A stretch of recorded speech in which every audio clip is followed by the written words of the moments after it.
Oi, gente, tudo bem? Estamos já chegando no final, né, das aulas sobre o período da Idade Média. Nesse vídeo, a gente vai falar um pouco sobre três causas principais que os historiadores relacionam ao declínio da Idade Média, né? Que basicamente são peste, fome e guerra. Ali pelo século XIV, basicamente, a Europa ela foi marcada por uma série de calamidades, né? Que, por exemplo, colaboraram para essas transformações do período medieval, basicamente a intensificação urbana, a intensificação comercial, né, a ascensão ali da classe uma nova classe social que foi a burguesia.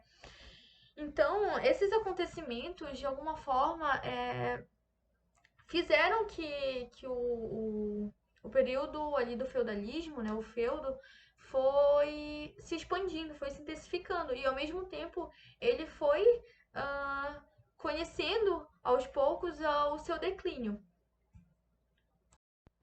Então, com o crescimento, né, demográfico e também comercial, as cidades elas precisavam, né, de, de uma produção necessária para atender todas essas demandas. Então, muitas técnicas agrícolas, muitos outros desenvolvimentos foram sendo ah, explorados ali nas áreas rurais, né, nos feudos.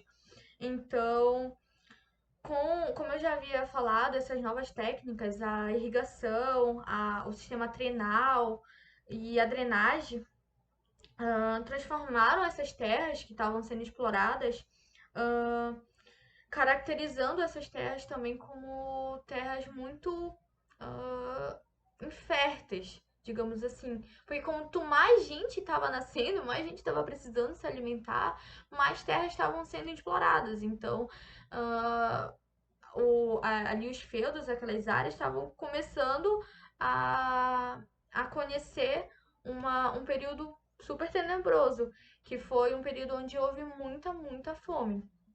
Além disso, com a destruição, né, dessas áreas ali, florestais, como eu posso dizer, com a então, com esse processo de expansão e também com essa modificação ali do ecossistema, hum, começou uma série, né, um período onde as terras estavam começando a ficar mais e mais escassas e mais inférteis. E além disso, ali no início do século XIV, foi registrado um grande desequilíbrio, muita chuva. Então, o que estava sendo cultivado ali, as plantinhas, né, as plantações, acabavam sendo destruídas. Então, as pessoas ali na Europa morreram aos montes pela fome, gente.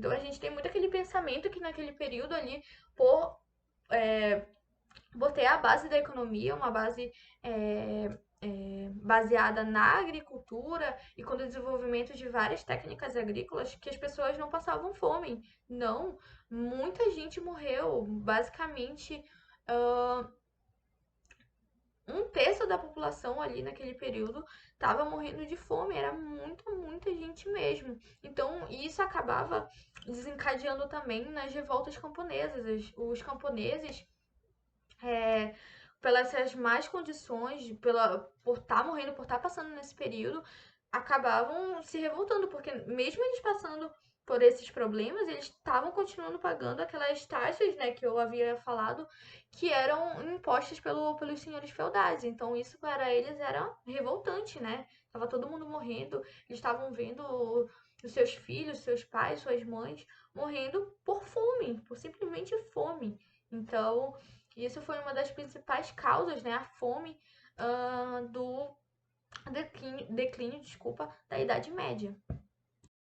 Outra causa também foi a questão da peste negra. Gente, a peste negra, ela foi uma das epidemias globais que mais matou gente no mundo todo.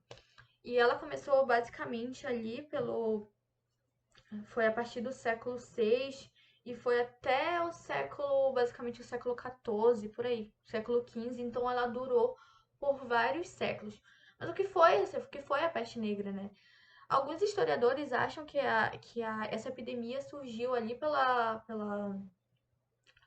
cidade ali da Itália, que foi Gênova, e Veneza também, a partir de uns navios que chegavam, né, de comerciantes, para vender suas mercadorias ali pelas seis cidades. E essa doença era causada por uma bactéria que era alojada na pulga do rato. E esses ratos vieram nesses navios que vinham de fora, que foi basicamente tem algumas teorias, né, alguns estudos, digamos assim, que acham que esses navios vieram ali da Ásia, basicamente. Mas pela falta de higiene, né, naquela época, não se tinha toda uma infraestrutura, rede de esgoto, não se existia isso naquela época. As pessoas viviam, meu Deus, de forma degradante. Então, isso foi um dos principais impulsionadores da doença ter se alastrado pela Europa inteira. Basicamente, essa doença ela atuava de duas formas. A primeira era a primeira forma que essa doença se alojava no corpo humano, né? Como as pessoas acabavam morrendo disso. Elas tinham um problema muito sério no coração já, me desculpa, no pulmão.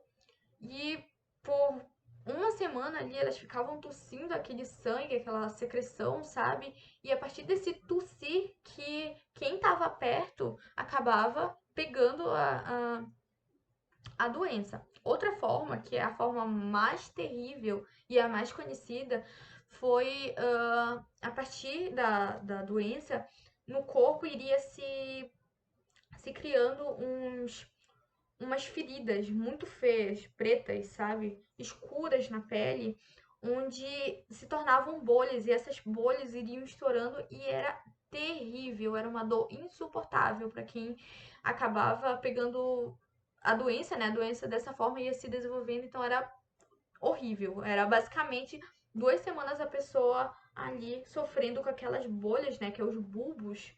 Por isso que o nome se dá também é a peste bubônica, que era a partir dessas bolhas que criavam.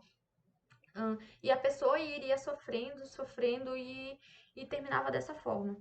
Então, basicamente, muita gente morreu. Foi assim, um terço da população europeia morreu da peste bubônica. Então, e a igreja, né, naquela época, tinha várias.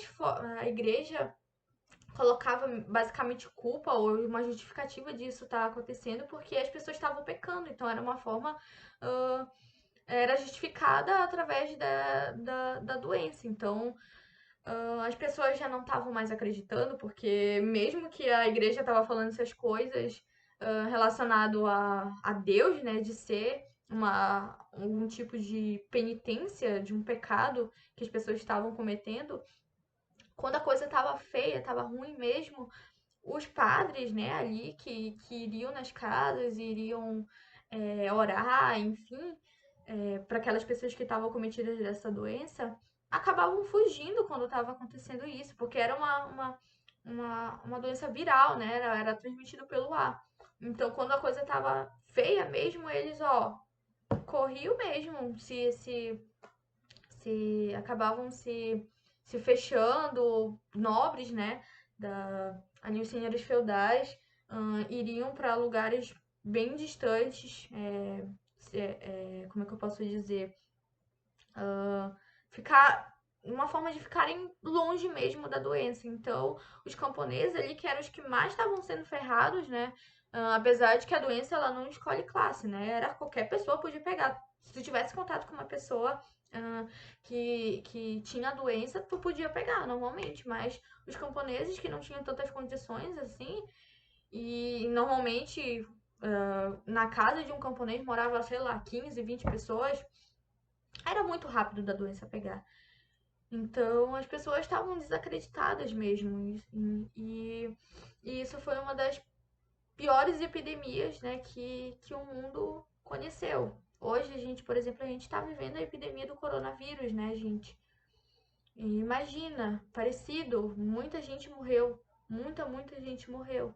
Então, hoje a gente entende que as doenças elas têm história, né? Elas contam história, elas acontecem em um contexto específico, assim como aconteceu a peste negra ali no período medieval. Outro também elemento, além das cruzadas, né, que foram outras expedições, guerras que aconteceram, teve a Guerra dos 100 Anos, que não foi basicamente 100 anos, foi 116 anos que aconteceu essa guerra. Nossa, foram assim, mais de um século, imagina, de guerra. Basicamente, por que que aconteceu? Uh, ali na França, né, digamos assim, o rei havia morrido e quem era para ascender era o, o sobrinho dele. Só que naquela época, as dinastias, né, os monarcas, era baseado numa dinastia totalmente patriarcal. E o sobrinho do rei, que era para ascender o trono francês, ele era, uh, ele era interligado à dinastia a partir da mãe dele. Então, o rei da Inglaterra, que ele era primo do rei falecido da França, se achava no direito ao trono, né? Porque naquela época, quanto mais tronos que mais pera. Quanto mais regiões, mais reinos que tu acumulasse, digamos assim, seria muito melhor. Então, basicamente, esses dois reinos, da Inglaterra e a França, começaram a ficar nesses 100 anos ali, nessa disputa de quem assumiu o trono. E uma das figuras emblemáticas que a gente teve aí, né, entre várias reviravoltas que teve, a França perdeu vários territórios importantes para a Inglaterra, então a gente não tem hum, uma vitória assim oficial de quem realmente venceu nessa disputa do trono, se foi o rei não, os seus descendentes, né, do rei da Inglaterra, ou se foram os descendentes do rei da França, porque, né, foram mais de 100 anos, né, 116 anos. E a gente tem a figura da Joana d'Arc, né? Hoje a gente conhece a Joana d'Arc, que foi aquela mulher que se vestiu de homem para lutar numa das guerras ali na região da França contra os ingleses. E no final ela acabou sendo queimada, né? Pelos ingleses. Foi acusada de bruxaria. E mais pra frente, ali no século XVIII, no século XIX, ela foi promulgada, digamos assim, a padroeira da França, pelo seu ato de heroísmo. Então, foi nesse contexto aí que tem essa figura tão emblemática que é a da Joana d'Arc. Então, gente, basicamente esses três elementos foram bastante importantes para a gente entender o declínio da Idade Média. E além do mais, né, com essas sucessivas revoltas dos camponeses em relação às doenças, à fome, a essas guerras, uh, os nobres estavam cada vez conhecendo mais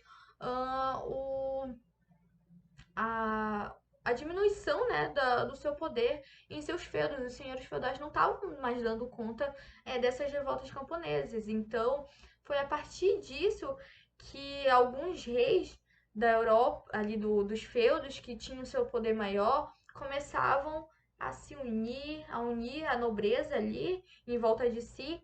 E foi a partir dessa união, né, dessa união política que a gente conheceu a formação dos estados nacionais, né? Que vocês vão estudar isso na Idade Moderna, que é a formação dos países, da Espanha, da França, da Itália, da Alemanha, de Portugal.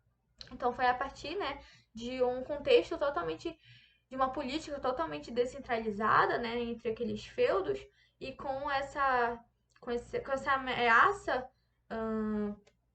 contra a nobreza, os reis, né, os mais poderosos, começaram a se unificar. E foi dando origem a esses estados nacionais. Eu espero que vocês tenham entendido, gostado sobre o conteúdo e até a próxima.